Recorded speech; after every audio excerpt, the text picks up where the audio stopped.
দেশজুড়ে তীব্র সংকটের মধ্যেও জ্বালানি ঘাটতি না থাকার দাবি সরকারের। জেট ফুয়েলের দাম বৃদ্ধি অযৌক্তিক বলছেন খাত সংশ্লিষ্টরা। সচিবালয়ে জ্বালানি পরিস্থিতি নিয়ে প্রধানমন্ত্রীর বিশেষ বৈঠক, স্বাধীনতা দিবসের ডাক টিকিট সিল মোহর উদ্বোধন।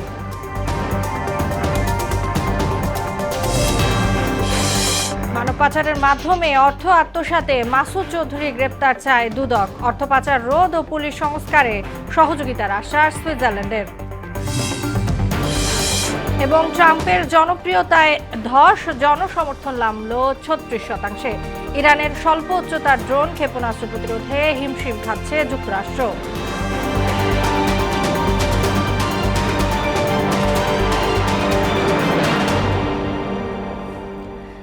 আসসালামু আলাইকুম, স্বাগত মোহনার সংবাদে। এতক্ষণ শুনছিলেন শিরোনাম, পুরো সংবাদের সঙ্গে আছি তাসনুবা বিনতে তাহের। তীব্র আকার ধারণ করেছে জ্বালানি তেলের সংকট। পেট্রোল পাম্পগুলোতে জ্বালানি তেলের জন্য দীর্ঘ হচ্ছে যানবাহনের সারি। সংকট কাটাতে কোথাও কোথাও রেশনিং পদ্ধতিতে জ্বালানি দেওয়া হলেও তা প্রয়োজনের তুলনায় পর্যাপ্ত নয়। আবার যে পাম্পে মিলছে জ্বালানি সরবরাহ, সেখানেও যানবাহনের দীর্ঘ লাইন। এর ফলে ক্লান্ত হয়ে পড়ছেন ক্রেতারা। আরও জানাচ্ছেন মুদাসির আলী। জ্বালানি তেলের জন্য যানবাহনের দীর্ঘ সারি এখন নিত্যদিনের ঘটনা। ঘন্টার পর ঘন্টা দাঁড়িয়ে থেকে তেল নিতে দুর্ভোগ পোহাতে হচ্ছে মোটরসাইকেল ও গাড়ি ব্যবহারকারীদের। এতে ক্লান্ত হয়ে পড়ছেন তারা। সংকট কাটাতে কোনো কোনো পাম্পে রেশনিং পদ্ধতিতে দেয়া হচ্ছে অকটেন। রাজধানীর শাহবাগে মেঘনা সার্ভিস স্টেশনে গিয়ে দেখা যায় এই চিত্র। একটুখানি তেল পাওয়ার আশায় যানবাহনের দীর্ঘ লাইনে অপেক্ষা করছেন অনেকেই। এখানে প্রায় 1.5 ঘন্টার মতন লাইনে ছিলাম, এখন তেল পাইছি 5 লিটার। 600 টাকা তেল লাগছে, 600 টাকা দিয়েছে। মোটরসাইকেল ব্যবহারকারীরা সর্বোচ্চ 5 লিটার এবং ব্যক্তিগত গাড়ি ব্যবহারকারীরা নিতে পারছেন 10 লিটার অকটেন। যেভাবে সরকারি নিয়ম অনুযায়ী রেশনিং সিস্টেম করে দিয়েছে, আমরা রেশনিং ভাবে তেল দিয়ে যাচ্ছি। 5 লিটার বাইকে আর 10 লিটার হলো প্রাইভেট কারে। রাজধানী জুড়ে অনেক পাম্প এখনো বন্ধ বলে জানালেন দূর দূরান্ত থেকে আসা মানুষ। ব্যাপকভাবে প্রভাব নাই, পাম্প বন্ধ করে রাখছে। রামপুরা পাম্পে গেছিলাম, পাই নাই। আর এরপরে মগবাজার একটা আছে, ওইটাই গেছিলাম, ওইটাও পাই নাই। মহাখালীতে 7 রাস্তায়, তারপরে গেছিলাম শাপলা চত্বরে, সব জায়গায় বন্ধ। যতটুকুই যা দেয়া হচ্ছে তা পর্যাপ্ত নয়। সংকট কাটিয়ে উঠতে দ্রুত সরবরাহ আরও বাড়ানো দরকার বলে মত সংশ্লিষ্টদের। মুদাসির আলী, মোহনা সংবাদ, ঢাকা। জামালপুর সদর উপজেলায় কালোবাজারে বিক্রির উদ্দেশ্যে নিয়ে যাওয়ার সময় প্রায় 3000 লিটার পেট্রোল সহ 7 জনকে আটক করেন স্থানীয়রা। বুধবার মধ্যরাতে উপজেলার কালীবাড়ি বাজার এই ঘটনা ঘটে। এ তথ্য নিশ্চিত করে জামালপুর সদর থানা পুলিশের ভারপ্রাপ্ত কর্মকর্তা মিজানুর রহমান বলেন, এই ঘটনায় এলাকাবাসী 7 জনকে আটক করেছে। পুলিশ সদস্যরা সেখানে উপস্থিত রয়েছে। উপজেলা প্রশাসন সেখানে পৌঁছানোর পর পরবর্তী ব্যবস্থা গ্রহণ করা হবে। এ নিয়ে আরো জানাতে রাজধানী থেকে যুক্ত হচ্ছেন সহকর্মী নাজমুল ইসলাম। নাজমুল, রাজধানীর তেল পাম্পের সার্বিক চিত্র কেমন দেখছেন?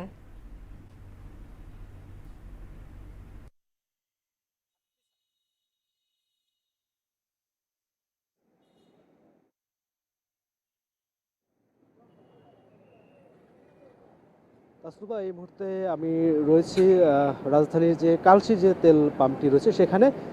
আপনাদেরকে জানিয়ে রাখি যে মধ্যপ্রাচ্যের যে চলমান সংঘাতের ফলে যে এবছরের মার্চের প্রথম দিক থেকে যে বাংলাদেশে তেলের যে সংকট তৈরি হয়েছিল, সেই সংকট কিন্তু এখনও কাটেনি এবং সেই সংকট দিন দিন আরও তীব্র থেকে তীব্রতর হচ্ছে। আমরা সকাল থেকেই রাজধানীর বিভিন্ন যে পাম্পগুলো রয়েছে সেই পাম্পগুলো দেখেছি।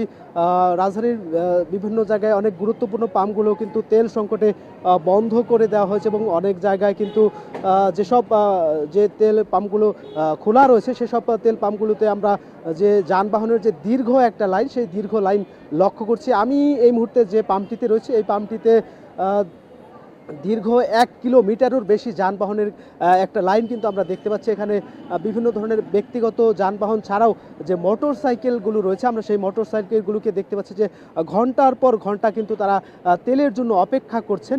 তবে এই পাম্পটিতে কিন্তু পর্যাপ্ত পরিমাণ তেল দেওয়া হচ্ছে, কেউ কিন্তু তেল না পেয়ে ফিরে যাচ্ছেন না। যদিও দীর্ঘ লাইন আপনারা দেখতে পাচ্ছেন যে দীর্ঘ লাইন তারা রয়েছে। আমি অনেক যানবাহন চালকদের সাথে কথা বলেছি, তারা আমাদেরকে যেটা জানিয়েছে যে অনেকে এখানে 2 থেকে 3 ঘন্টা ধরেও এই লাইনে দাঁড়িয়েছে, এখন পর্যন্ত কোনো ধরনের তেল পায়নি। আর যে এখানকার যে পাম্প মালিক পক্ষ যারা রয়েছে, পাম্প মালিক পক্ষের সাথেও আমি কথা বলেছিলাম, তারা আমাদেরকে যেমনটি জানিয়েছে যে আসলে পাম্প মালিকরা বলছে যে ডিপো থেকে যে পর্যাপ্ত পরিমাণের যে তেল, সেই পর্যাপ্ত পরিমাণ তেল তারা পাচ্ছেন না, যে কারণে যে সরবরাহ, সেই সরবরাহ কিন্তু তারা করতে পারছেন না। তবে এখানে কিন্তু চাহিদার অনুযায়ী যে যেরকম চাচ্ছে সেরকমই কিন্তু তেল নিতে পারছে। তো তাসনু ভাই, এই ছিল রাজধানীর তেল পাম্পের থেকে আমার কাছে সর্বশেষ খবর। নাজমুল, আপনাকে ধন্যবাদ। দর্শক, এবারে আমরা যুক্ত হচ্ছি ময়মনসিংহে, যেখানে আছেন আমাদের সহকর্মী রুবায়েত বাপ্পি। বাপ্পি, ময়মনসিংহের ফিলিং স্টেশনে চিত্র জানাবেন এবং পাম্প মালিকরা কি বলছেন।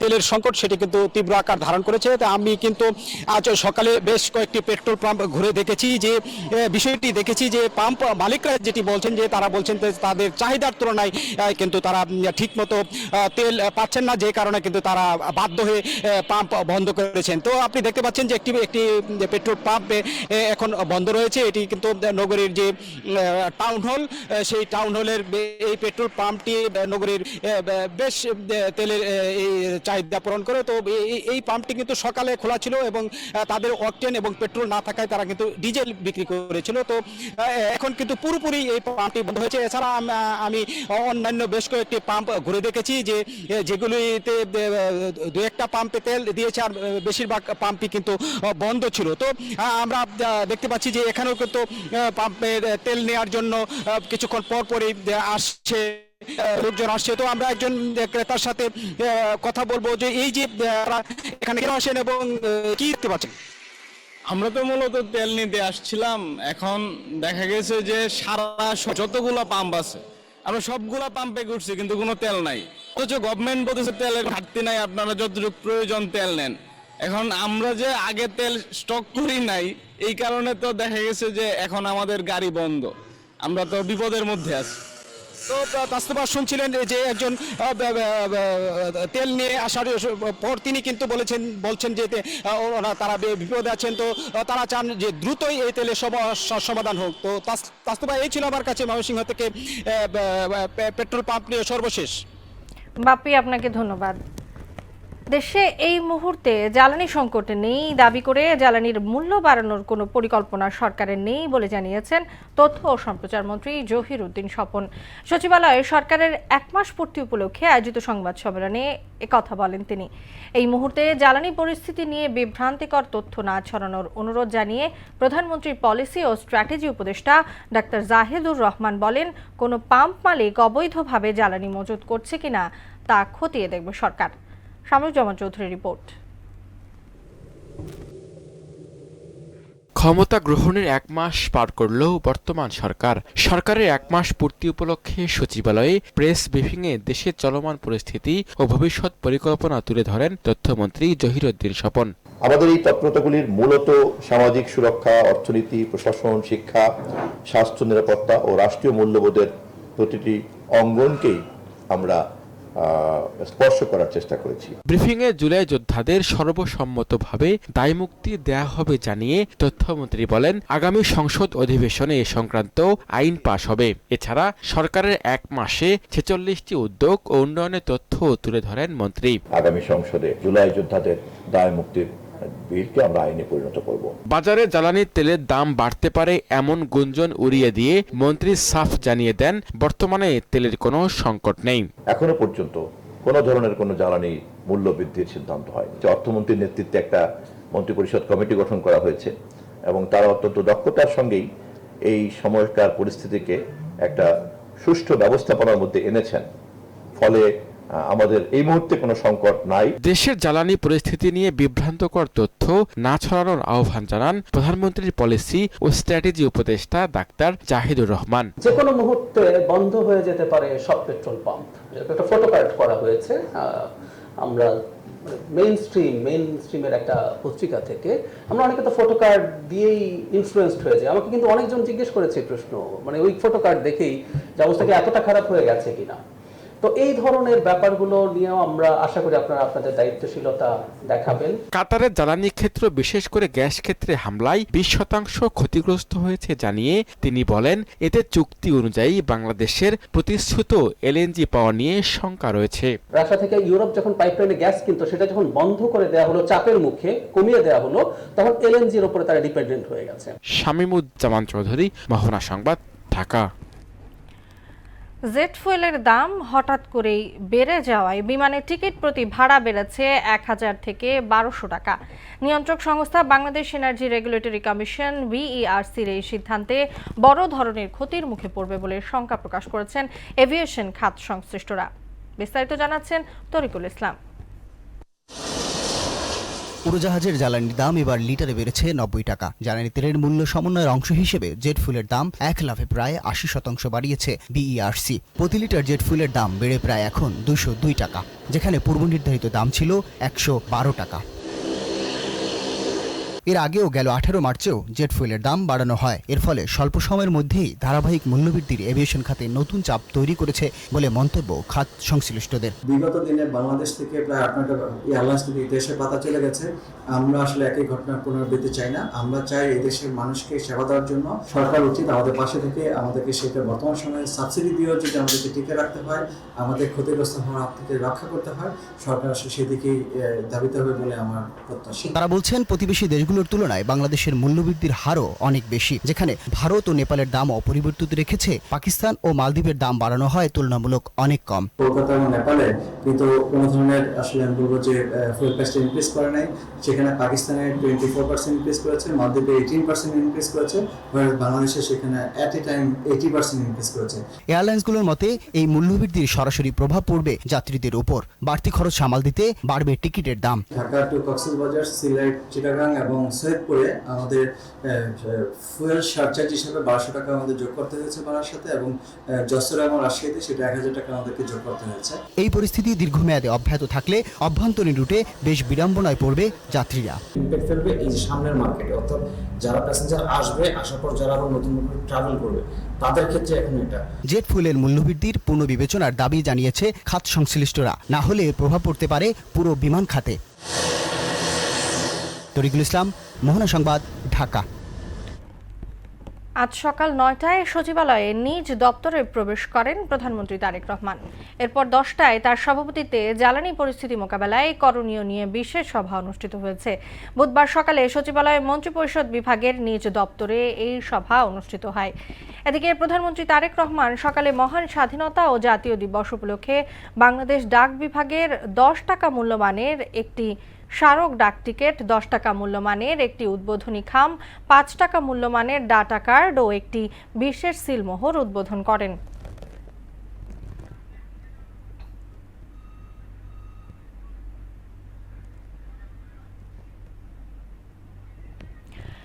মালয়েশিয়ায় কর্মী পাঠানোর নামে 119 কোটি টাকা আত্মসাতের অভিযোগে দায়ের করা মামলায় অবসরপ্রাপ্ত লেফটেন্যান্ট জেনারেল মাসুদ উদ্দিন চৌধুরীকে গ্রেপ্তার দেখানোর আবেদন করেছে দুর্নীতি দমন কমিশন দুদক। বুধবার ঢাকার মহানগর সিনিয়র স্পেশাল জজ আদালতে এই আবেদন করেন দুদকের সহকারী পরিচালক আবুল কালাম আজাদ। আসামির উপস্থিতিতে শুনানির জন্য আগামী 9 এপ্রিল দিন ধার্য করেছেন ভারপ্রাপ্ত বিচারক মঈনুদ্দিন চৌধুরী। দুদকের পক্ষ থেকে জানানো হয়, পরস্পর যোগসাজশে সরকারি ক্ষমতার অপব্যবহার করে মালয়েশিয়ায় শ্রমিক পাঠানোর প্রক্রিয়ায় অনিয়ম করেন মাসুদ উদ্দিন চৌধুরী সহ সংশ্লিষ্টরা। স্বরাষ্ট্রমন্ত্রী সালাউদ্দিন আহমেদের সঙ্গে সচিবালয় বাংলাদেশে নিযুক্ত সুইজারল্যান্ডের রাষ্ট্রদূত রেটো র্যাঙ্গলি সাক্ষাৎ করেছেন। এ সময় দুই দেশের মধ্যে আইনশৃঙ্খলা ও নিরাপত্তা ইস্যু, সন্ত্রাসবাদ দমন, সংসদীয় গণতন্ত্রের চর্চা, পুলিশ সহ বিভিন্ন খাতে সংস্কার, আর্থিক সংস্কার, মানি লন্ডারিং প্রতিরোধ, স্ক্যাম সহ ডিজিটাল প্রতারণা প্রতিরোধ, বিদেশে পাচার হওয়া অর্থ ফেরত আনা, পারস্পরিক আইনগত সহায়তা চুক্তি, ব্যবসা বাণিজ্য বৃদ্ধি ও পারস্পরিক স্বার্থ সংশ্লিষ্ট বিভিন্ন বিষয়ে বিস্তারিত আলোচনা হয়। এবার আন্তর্জাতিক প্রসঙ্গ। ইরানের আকাশসীমায় ওয়াশিংটন কেন একক আধিপত্য প্রতিষ্ঠা করতে পারছে না তার কারণ ব্যাখ্যা করেছেন সামরিক বিশেষজ্ঞরা। তারা মনে করেন নিম্ন উচ্চতার হুমকি মোকাবেলায় যুক্তরাষ্ট্রের বিনিয়োগের ঘাটতি ছিল, আর ইরান ঠিক এই সুযোগটিকেই কাজে লাগিয়ে সফলভাবে তাদের প্রতিরক্ষা সাজিয়েছে। অন্যদিকে মার্কিন প্রেসিডেন্ট ডোনাল্ড ট্রাম্প দ্বিতীয় মেয়াদে ক্ষমতায় আসার পর এবার তার প্রতি জনসমর্থন সর্বনিম্ন পর্যায়ে নেমে গেছে। বিস্তারিত প্রিয়াঙ্কা নিতুর ডেস্ক রিপোর্টে। ইরানের আকাশসীমায় যুক্তরাষ্ট্র একক আধিপত্য প্রতিষ্ঠা করতে পারছে না, এমনটাই জানিয়েছেন সামরিক বিশেষজ্ঞরা। মিডল ইস্ট ইনস্টিটিউটের এক ভার্চুয়াল আলোচনায় তারা বলেন, যুক্তরাষ্ট্র নিম্ন উচ্চতার হুমকি মোকাবেলায় পর্যাপ্ত বিনিয়োগ করেনি। বিশেষজ্ঞ কেলি গ্রিকোর মতে, উচ্চ আকাশসীমায় যুক্তরাষ্ট্র ও ইসরায়েল সফল হলেও নিচু আকাশসীমায় তারা চ্যালেঞ্জের মুখে পড়ছে, কারণ ইরান অত্যন্ত ভ্রাম্যমাণ ও কৌশলী প্রতিরক্ষা ব্যবস্থা গড়ে তুলেছে। আর এই সিস্টেমের মাধ্যমে ইরান গুরুত্বপূর্ণ এলাকাগুলোতে যুক্তরাষ্ট্রের আকাশ আধিপত্য ঠেকিয়ে দিচ্ছে। ফলে নিম্ন উচ্চতার হুমকি এখন ওয়াশিংটনের জন্য বড় দুর্বলতা হয়ে দাঁড়িয়েছে। এদিকে ইরান যুদ্ধ ও জ্বালানি মূল্য বৃদ্ধির প্রভাব যেমন পড়েছে যুক্তরাষ্ট্রের রাজনীতিতে, তেমনি প্রেসিডেন্ট ডোনাল্ড ট্রাম্পের জনসমর্থন কমে নেমে এসেছে 36%, যা আগের সপ্তাহে ছিল 40%। বার্তা সংস্থা রয়টার্স বলছে, জ্বালানির দাম বৃদ্ধি এবং ইরানকে ঘিরে সামরিক উত্তেজনাই এই জনপ্রিয়তা হ্রাসের প্রধান কারণ। জরিপে দেখা যায়, জীবনযাত্রার ব্যয় নিয়ন্ত্রণে ট্রাম্পের ওপর আস্থা রেখেছেন মাত্র 25% মানুষ। অর্থনীতি পরিচালনায় তার প্রতি আস্থা নেমে এসেছে 29%, যা তার রাজনৈতিক জীবনের সর্বনিম্ন। ইরান যুদ্ধ নিয়েও জনমনে অসন্তোষ বাড়ছে। 46% মনে করছেন এই যুদ্ধ যুক্তরাষ্ট্রকে দীর্ঘমেয়াদে আরও অনিরাপদ করবে। হামলার পক্ষে সমর্থন কমে দাঁড়িয়েছে 35%, বিপক্ষে বেড়ে হয়েছে 61%। বিশ্লেষকদের মতে, জনগণের কষ্ট লাঘবে কার্যকর পদক্ষেপ এবং স্পষ্ট বার্তা দিতে না পারলে ট্রাম্পের জন্য রাজনৈতিক চ্যালেঞ্জ আরও বাড়তে পারে। প্রিয়াঙ্কা নিতু, মোহনা সংবাদ। কাল মহান স্বাধীনতা ও জাতীয় দিবস। 1971 সালে 16 ডিসেম্বর বিশ্বের মানচিত্রে নতুন রাষ্ট্র হিসেবে আত্মপ্রকাশ করে বাংলাদেশ। সদ্য স্বাধীন হওয়া দেশের মাত্র বাজেট 786 কোটি টাকা থেকে 7,90,000 কোটি টাকায় পরিণত হয়েছে। সেদিনের $129 থেকে বর্তমান মাথাপিছু আয় $2,769 হয়েছে। স্বাধীনতার পর বাংলাদেশকে তলাবিহীন ঝুড়ির দেশ আখ্যা দেওয়া হয়েছিল। 55 বছর পরে এসে দারিদ্র্য আর দুর্যোগের জনপদ এখন উন্নয়নশীল দেশের কাতারে পৌঁছেছে। অর্থনৈতিক প্রবৃদ্ধি, স্বাস্থ্য, শিক্ষা, নারীর ক্ষমতায়ন ও মাথাপিছু আয় বৃদ্ধি সহ আর্থসামাজিক প্রতিটি সূচকে এগিয়েছে প্রিয় মাতৃভূমি। 26 মার্চ মহান স্বাধীনতা দিবস উপলক্ষে সাভার জাতীয় স্মৃতিসৌধে এরই মধ্যে সব প্রস্তুতি সম্পূর্ণ করা হয়েছে। সর্বস্তরের মানুষের শ্রদ্ধা আর ভালোবাসায় সিক্ত হতে পুরোপুরি প্রস্তুত সাভারের জাতীয় স্মৃতিসৌধ। এদিন লাখো মানুষের ভালোবাসায় ও ফুলে ফুলে ভরে উঠবে স্মৃতিসৌধের শহীদ বেদি। জিয়াউদ্দিনের প্রতিবেদন জানাচ্ছেন মাহমুদা আক্তার। 26শে মার্চ মহান স্বাধীনতা দিবস উপলক্ষে গণপূর্ত বিভাগের কর্মীরা সৌধ প্রাঙ্গণকে দিয়েছে এক নতুন রূপ। নানা রঙের বাহারি ফুলের চাদরে ঢেকে ফেলা হয়েছে স্মৃতিসৌধের সবুজ চত্বর। নিরাপত্তার জন্য ওয়াচ টাওয়ার নির্মাণ, উচ্চমাত্রার সিসিটিভি ক্যামেরা স্থাপন করা হয়েছে। থাকবে কয়েক স্তরের নিরাপত্তা বলয়। এখানে মহামান্য প্রেসিডেন্ট আসবেন, প্রধানমন্ত্রী আসবেন, অন্য মন্ত্রীবর্গ মহোদয় তারা আসবেন, যাতে সবাই এসে এখানে দেখতে পাই যে জিনিসটা সুন্দর হয়েছে। 26শে মার্চ উপলক্ষে সাভার নবীনগর জাতীয় স্মৃতিসৌধে যেগুলো কাজ করি আমরা, যেমন ঘাস কাটা, গ্রুপ মারা, চারা লাগানো, আরও ইলেকট্রিশিয়ার কাজ, লাইটের কাজ, সিসি ক্যামেরা, এগুলোর কাজ এখানে করি। প্রতি বছরের মতো এবছরও আমরা এই ভিআইপি রুম সহ যত জায়গা আছে সম্পূর্ণ জায়গায় আমরা রং তুলির কাজ করে আসছি। 26শে মার্চ সূর্যোদয়ের সাথে সাথে স্মৃতিসৌধে বীর শহীদদের প্রতি ফুল দিয়ে শ্রদ্ধা জানাবেন রাষ্ট্রপতি, প্রধানমন্ত্রী, মন্ত্রিপরিষদ সদস্য, কূটনীতিক, বিরোধী দলীয় নেতা সহ বিভিন্ন শ্রেণী পেশার মানুষ। অতিথিদের স্বাগত জানাতে এরই মধ্যে যাবতীয় প্রস্তুতি সম্পূর্ণ করা হয়েছে বলে জানালেন এই কর্মকর্তা। সাভার জাতীয় স্মৃতিসৌধের সৌন্দর্য বর্ধন কাজ, ফুল গাছ রোপণ, রং তুলির কাজ, সিসি ক্যামেরা স্থাপন, লেক সংস্কার কাজ সহ অন্যান্য যাবতীয় কাজ ইতিমধ্যে সম্পন্ন হয়েছে। মহান স্বাধীনতা ও জাতীয় দিবস উপলক্ষে স্মৃতিসৌধ ও এর আশেপাশের এলাকা জুড়ে ব্যাপক নিরাপত্তা ব্যবস্থা গ্রহণ করা হয়েছে বলে জানান ঢাকা জেলার অতিরিক্ত পুলিশ সুপার। ডিগনিটরি যারা এখানে আসবেন, শ্রদ্ধা নিবেদন করবেন, তারা যেন নির্বিঘ্নে এখানে আসতে পারেন এবং এখান থেকে শ্রদ্ধা নিবেদন করে নিজ নিজ গন্তব্যে পৌঁছতে পারেন। এই জন্য আমাদের পর্যাপ্ত সংখ্যক আইন শৃঙ্খলা রক্ষাকারী বাহিনী মোতায়েন করা হয়েছে। পরে সর্বসাধারণের শ্রদ্ধা নিবেদনের জন্য উন্মুক্ত করে দেওয়া হবে স্মৃতিসৌধ প্রাঙ্গণ। মাহমুদা আক্তার, মোহনা সংবাদ। দেশেই উন্নত মানের চিকিৎসা সেবা নিশ্চিত হলে বিদেশে যাওয়ার দরকার নেই। বাংলাদেশেও ভালো মানের চিকিৎসক আছে বলে মন্তব্য করেন সংসদের ডেপুটি স্পিকার কায়সার কামাল। বুধবার বাংলাদেশ মেডিকেল বিশ্ববিদ্যালয়ে কৃষ্ণ হাউজিং এর সফল কিডনি প্রতিস্থাপনের পর তাকে পরিদর্শন শেষে কথা বলেন জাতীয় সংসদের ডেপুটি স্পিকার। তিনি জানান, দেশে কিডনি চিকিৎসা উন্নত করতে বর্তমান সরকার কাজ করে যাচ্ছে। আরও মানুষ যেন কিডনি চিকিৎসা সেবা পায় সে বিষয়টিও লক্ষ্য রেখে কাজ করে যাচ্ছে সরকার।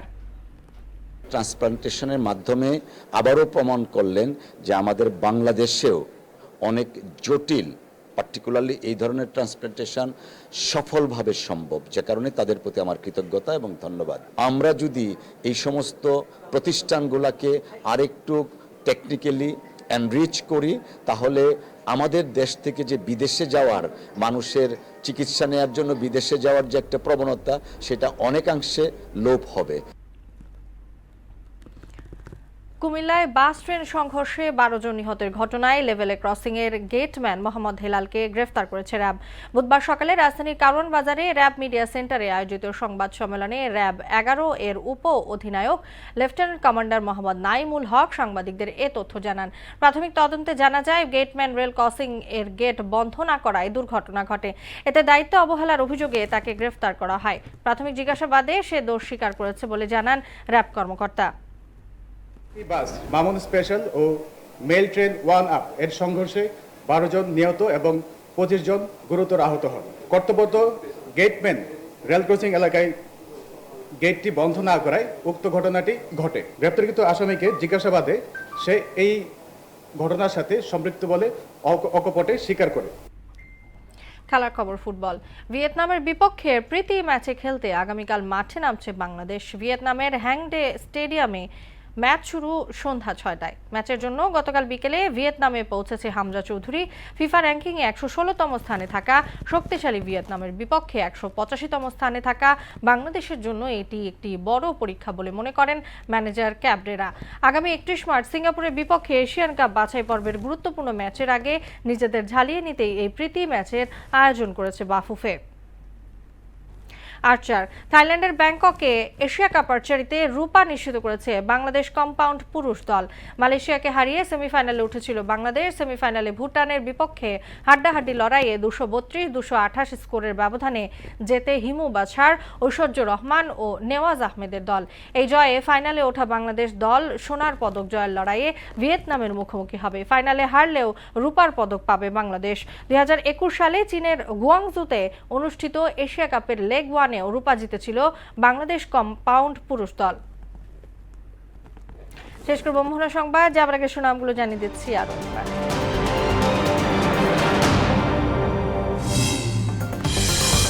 দেশজুড়ে তীব্র সংকটের মধ্যেও জ্বালানি ঘাটতি না থাকার দাবি সরকারের। জেট ফুয়েলের দাম বৃদ্ধি অযৌক্তিক বলছেন খাত সংশ্লিষ্টরা। সচিবালয়ে জ্বালানি পরিস্থিতি নিয়ে প্রধানমন্ত্রীর বিশেষ বৈঠক। স্বাধীনতা দিবসের ডাক টিকিট সিলমোহর উদ্বোধন। মানব পাচারের মাধ্যমে অর্থ আত্মসাতে মাসুদ চৌধুরীর গ্রেফতার চায় দুদক। অর্থ পাচার রোধ ও পুলিশ সংস্কারে সহযোগিতার আশ্বাস সুইজারল্যান্ডের। এবং ট্রাম্পের জনপ্রিয়তায় ধস, জনসমর্থন নামল 36%। ইরানের স্বল্প উচ্চতার ড্রোন ক্ষেপণাস্ত্র প্রতিরোধে হিমশিম খাচ্ছে যুক্তরাষ্ট্র।